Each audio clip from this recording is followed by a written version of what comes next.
Hi everyone, welcome to another episode of Ask a Property Manager. Today is June 16th, 2021, and this is episode number 75.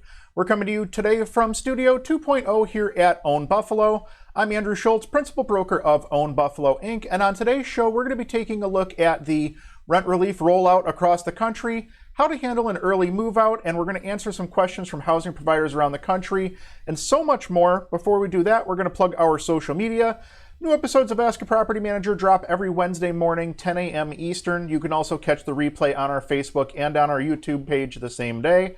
Last but not least, don't forget about our Instagram. We post things there that don't make it onto the other two platforms. A new episode of the Rent Prep for Landlords podcast drops tomorrow. We're taking a look at how to keep tenants happy during renovations, who's responsible for the keys to a rental, and having sympathy for tenants, where do you draw the line? So it's a pretty good episode. Don't miss out on that. New episodes of the Rent Prep for Landlords podcast drop every other Thursday morning, anywhere podcasts are heard or over at rentprep.com/podcast. We're going to go ahead and jump right into our news of the day here, starting with this article from CNBC with relation to the rent relief rollout and actually the eviction ban, the upcoming expiration of the eviction ban. With eviction ban expiring in 14 days, many states have given out under 5% of their rental assistance. This article was published yesterday in the afternoon. We're going to go ahead and take a quick gander here at this map of the country, which kind of breaks out how states are doing when it comes to their rent relief rollout programs. I mean, and you can see that there are states on here that are doing very, very well. And there are also states on here that really don't seem to be doing much of anything. So we'll get into the article here a little bit further. For months, renter Sabrina Floyd waited to hear if she and her family were approved for help from the Clark County Rental Assistance Program in Las Vegas. She'd often ask her caseworker for updates and would get the same reply: "Thank you for your continued patience during these hard times."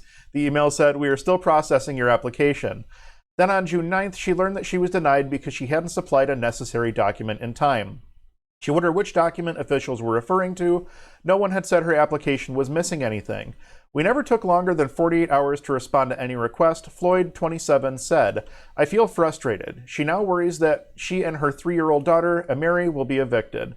Clark County's rental assistance program did not respond to a request for comment. Even as the pandemic fades, more than 10 million Americans, or 14% of the U.S. renters, are still behind on their rent. Congress has allocated more than $45 billion in assistance to help clear up these arrears and keep people in their homes, but the rollout of the money has been slow in many states. The first funding package was passed in December and the second in March. Housing advocates blame the delays on unnecessarily complex paperwork and arduous and unclear requirements. They're demanding things that many tenants don't have, like the landlord's email address, for example, said Dan Rose, an assistant professor of sociology at Winston-Salem State University and an organizer with Housing Justice Now. They've also done a terrible job communicating with tenants. Rose estimates that just about 5% of the rental assistance allocated to Winston-Salem and Forsyth County in North Carolina have gone out to tenants by now. The slow rollout will have dire consequences for people, he said. It's going to worsen the eviction crisis in the coming months. The national ban on evictions expires in 2 weeks. Across the country, the assistance is moving slowly. For example, Colorado State Program has only approved or distributed 1.5% of its funding, according to data provided to CNBC by the National Low Income Housing Coalition. Wyoming's program, meanwhile, has handed out just 0.1% of its assistance. Brett McPherson, a spokesman for the Colorado State Program, said the federal funds require significant documentation from both the tenant and the landlord. "We are continually working to improve the implementation of the federal program, but we are bound by federal law to gather certain documentation before approving payments," he said. Wyoming's program did not respond to a request for comment. The U.S. Department of Treasury, which is overseeing the rental assistance funding, has issued guidance saying that programs should take struggling tenants at their word if they cannot offer a certain document, said Andrew Orend, Vice President for Research at the National Low Income Housing Coalition. However, just around half of the 400 programs giving out money across the country are allowing the so-called self-attestation and making the availability of that option clear to applicants, he found. These documentation requirements are a barrier to the same renters who likely have the greatest need for assistance. Landlords are also frustrated with the rollout of the aid. State and local distribution programs that deviate from congressional intent enacting haircuts or caps on back rent, leave housing providers to unfairly absorb the debt and ultimately threaten the future of the housing affordability, said Greg Brown, Senior Vice President of Government Affairs at the National Apartment Association. Carrington Gathings was recently denied rental assistance in Winston-Salem, North Carolina, because she could not come up with the necessary documentation. Although she receives a monthly disability check from Social Security and couldn't prove a drop in her income due to the pandemic, her fiance was helping her pay the rent, and he struggled to get consistent work as of late. As a result, they've fallen behind and face eviction. Gathings, 21, would like to get a remote job that would allow her to be home with her 2 young sons, Payson and Carson, but she found it hard to do so with the vision problems she's experienced since she was 10. Every time I disclose my disability, they always have an excuse or come up with a reason why I'm not suitable, or they don't want to offer the accommodations that I would need. The details of her situation may be a little more complicated than others, she said, but her need for rental assistance is no less real. We really don't have the money, Gathings said. How am I supposed to pay my rent? So let's go to the New York State ERAP program. And I want to just pull up a list of the tenant information here. Renters checklist. There we go. There is a fair amount of information that's required of a renter when they make application for these funds. And I looked at this list prior to the program rolling out and thought to myself the exact same thing that they're saying in this article, that some tenants are simply not going to have this documentation, won't be able to provide it. It's going to create a sticking point where they're trying to get their application through, and it's going to slow the entire process down. New York State does allow the self-attestation model, so if somebody's missing a document, they can self-attest to that. I'm not sure how that entire process works. I have not yet encountered that. But there is quite a bit of information that is required of these tenants before they're able to make application for these rental assistance funds. So it doesn't surprise me that there's been an issue with the rollout of this program throughout the country. Going back to this map here real quick, you can definitely see that there are some states that have done a very good job, and there are states that are certainly lagging behind. So the national eviction ban does expire in 14 days unless it's extended. I don't know whether or not that'll be the case. It'll be interesting to see whether or not that happens. Here in the state of New York, we do have our state eviction moratorium until the end of August as well. So something to keep in mind when you're talking about, the eviction moratorium is that there are multiple levels of these things. You have the federal, state, sometimes you even have something at the local level. So just know what the restrictions are in your area. So with all that said, have you had any success getting any sort of emergency rental assistance funds from any of the programs that have been out there throughout the course of the pandemic? If you have, let us know down in the comments. Even if you haven't, let us know where you've applied. We're interested to see what other people's experiences are in obtaining these assistance funds, because it seems to be a big challenge for a lot of landlords and a lot of tenants that are out there right now. We're gonna go ahead and jump to this article. This one was published here on WIVB, our local CBS affiliate, but it's actually an article out of Florida. A little bit more humorous take on things. Florida town mistakenly sells its water tower. Brooksville, Florida, a small town in Florida accidentally sold its water tower in a blundered real estate transaction. A businessman purchased a municipal building underneath the city of Brookville's water tower last April for $55,000 with the goal of converting it into a gym. However, when Bobby Reed went over to the county to get the address for his new business location, he was told the parcel he bought included the entire water tower site, according to Tampa Bay Times. Luckily for the town, he was willing to give it back. County records show he transferred the water tower back to the town through a warranty deed last month. The town of 8,500 residents is located 50 miles or 80 kilometers north of Tampa. I don't know where the blame falls here, said Blake Bell, a city council member. We're city council members and we rely on the city manager. We assume that he's done his due diligence. City manager Mark Cutney blamed the use of a bad legal description for what happened. The city's redevelopment agency director resigned after the accidental sale. We're all human, Cutney said. Sometimes we make a mistake. So there you have it. How would you like to find out that you accidentally bought a water tower along with some other building that you were trying to get your hands on? So that was just kind of a funny article. I wanted to throw that in to kind of break things up a little bit, especially after the doom and gloom of the rent relief program and the failure of those rollouts. Let's go ahead and look at some more funny stuff before we jump into some more serious stuff again here. I don't remember where I picked this one up, but it definitely made me laugh, and you can certainly tell that that's an old Pizza Hut building. Every Pizza Hut in Western New York looked like that.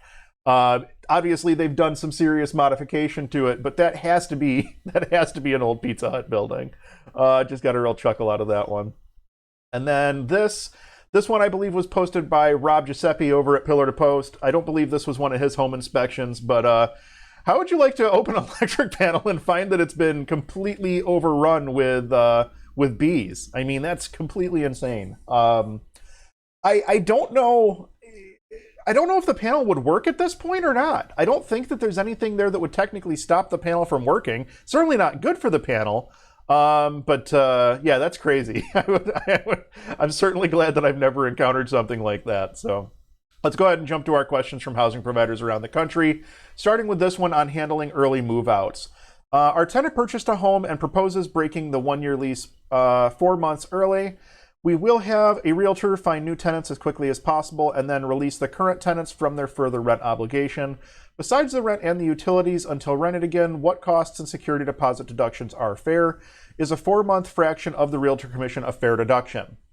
So rent and utilities are perfectly normal as they're still leasing the unit. They're still in possession of the unit, regardless of whether or not they're living in there. It sounds like they may have moved already, but they're still leasing that unit. They're still responsible for it until the time that a new tenant is placed. As far as the security deposit goes, unless there are some damages in the home that are beyond normal wear and tear or something like that, that would be refunded to the tenants once they move out, assuming that they take care of their rent and their utilities and all of their other obligations. You can't just hold the security deposit for the sake of holding the deposit unless there are damages above and beyond normal wear and tear. And then again, if they didn't complete their obligations as far as skipping a month of rent or something like that, you would have a case for holding the security deposit. Security deposit laws do vary from state to state. Check your state laws so that you understand what exactly it is you're responsible for in your state. Moving on, our lease actually holds the tenant responsible for a 1 month of rent fee for an early lease termination or an early lease break or whatever the case may be, because we know that we need to pay to release that unit.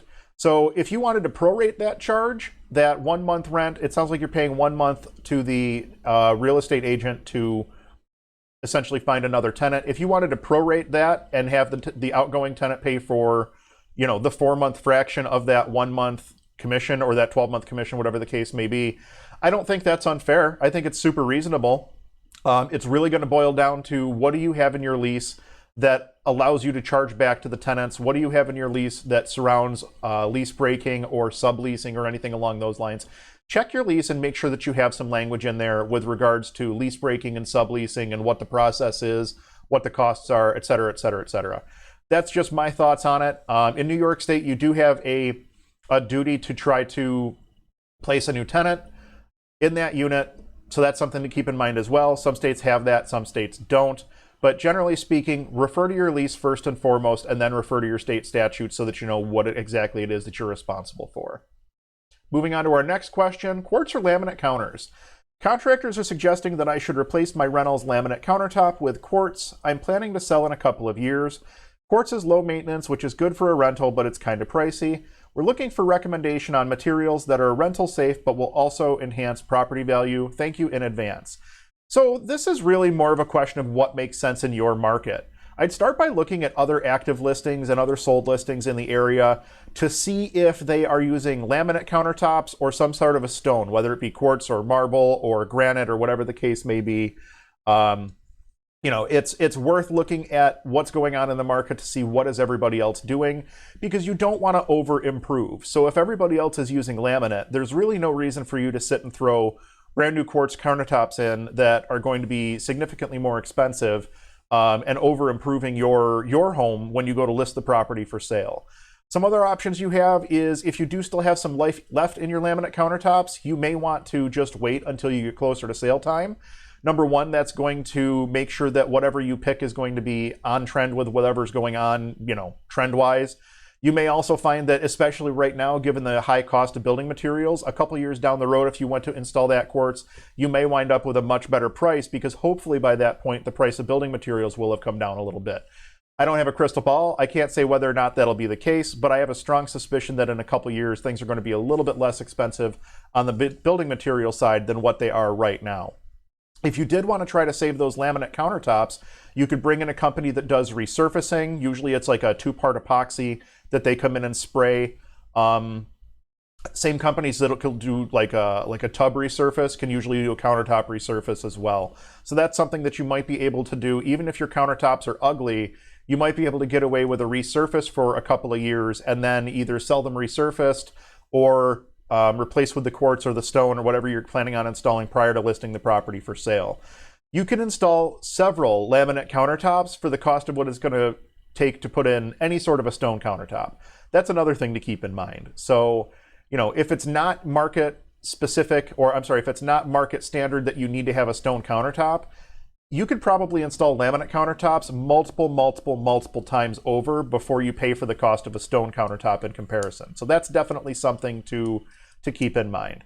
So for most rentals, laminate's going to be fine. It's going to be what's expected. It's not going to be an issue. If you get into a high-end luxury rental, maybe a single family home somewhere in the suburbs, something like that, there may be an expectation of stone, and that's where you have to go back and look at what's happening in the market. Go look at what else is out there in terms of rentals and things like that to see, okay, once we get to this neighborhood or something, maybe once we get to this price point, we have to start looking at nicer finishes, quartz countertops or stainless steel appliances, whatever the case may be. My recommendation is do a little bit of research so you don't wind up over improving, because that's literally just money out the window for no reason other than to spend money. So that would be my thoughts on it. Try to do some research, try not to over improve. Last but not least, flexible lease terms. Our tenant wants to go month to month. We want to work with them for as long as we can, but we want a lease because we don't want a vacancy during the winter holidays. Does anyone have an agreement that allows a tenant to vacate during certain months? Yes, actually what we do is we have a 1-year lease with an escape clause, if you will, and I'm going to show you the language of that in just a moment, that allows the tenant an out with proper notice, but it also protects us during the winter months because we live in a cold weather climate and nobody wants to move in the middle of a blizzard. So we use this a lot with people who are looking to purchase a home, or they may have to relocate for work purposes or something along those lines. But this is something that we require the tenant to pre-negotiate up front. We won't add this to a lease in the middle of a lease term. They have to negotiate this up front, which is why this tends to work very, very well with first-time home buyers. And I'm going to pull that language up now so you guys can see it. This tends to work very, very well with first-time home buyers who have enough time in the process that they're going to need a lease. They need someplace to live, but they know that down the road they are going to be in a position where it's time for them to move out, maybe before the end of that 1-year lease term. So this is the lease language that we use. Landlord agrees that tenant may terminate the lease with 90 days written notice, whereby the last day of the termination period falls inside the months of March, April, May, June, July, August, or September, i.e. the warm weather months. This is to prevent vacancy during the winter months. We're very clear as to why we're doing it. The tenant agrees that the home will be marketed for re-rental during this period and may be shown during this 90-day period with 24 hours notice. So essentially, if somebody was to give us a notice for January 1, that notice would be 90 days, so January, February, and March. The last day of their lease would be the last day of March. That falls within our time frame. They would be able to move. If somebody was to give us a notice for September 1st, that would be September, October, and November. Their lease, they would want to be moving at the end of November. That would not work. That falls outside of our window because it would leave us with a vacancy in the middle of winter. And at that point, we would not want to exercise that option. So that's why we go about doing that in the fashion that we do. It gives the tenant an out. It also protects us during the winter months. And we explain it to the tenant right up front. We have no problem with doing something like this, but we do expect proper notice, and we don't want a vacancy during the winter. So if you get to a certain point in your home search and you haven't found anything yet, guess what? You're going to be here through the winter, or you're at least going to be responsible for paying the rent through the winter or until a new tenant is found. That's the other option, is even if they wanted to move in the middle of winter, as long as we can find a replacement tenant, going back to question 1, as long as they continue to pay their rent and utility obligations until a new tenant is placed, that's fine too. No issue there whatsoever. So that is an option. And the one thing I will mention is that when you're offering something like this, a flexible lease term, where you're allowing a tenant the option of being able to remove themselves from the unit, that should come with a price tag as well. You're going to want to make sure that because you have an unknown move-out date essentially at the onset of the lease, you're going to want to make sure that you're getting a little bit of additional rent to offset that risk, because you just simply don't know when that tenant is going to move out. All of that said, I think that this is a pretty good option. I will pull that text up again real quick just so you guys can take another brief look at it. This is pretty good language. It's worked for us for a lot of years. We've had a lot of success in doing this. We've had a lot of tenants who have been able to purchase homes using this method, and it still allows us to get a new tenant in during the warm weather months when it's easiest for us to find a tenant. So that pretty much wraps things up for this week's episode of Ask a Property Manager. Thank you all so much for watching. We love producing Ask a Property Manager, and you can help us to improve by dropping a question in the comments either on Facebook or on YouTube, and your question might be picked up in an upcoming episode. If you enjoyed this content, or if we brought some value today, do me a favor and hit that thumbs up button. YouTube and Facebook both push videos based on community feedback, so every like, comment, subscribe, and share helps us to grow and reach more people. We'll be back next week, next Wednesday, June 23rd at 10 a.m. Eastern with another show you won't want to miss. Thank you all so much for watching, and we'll see you next week.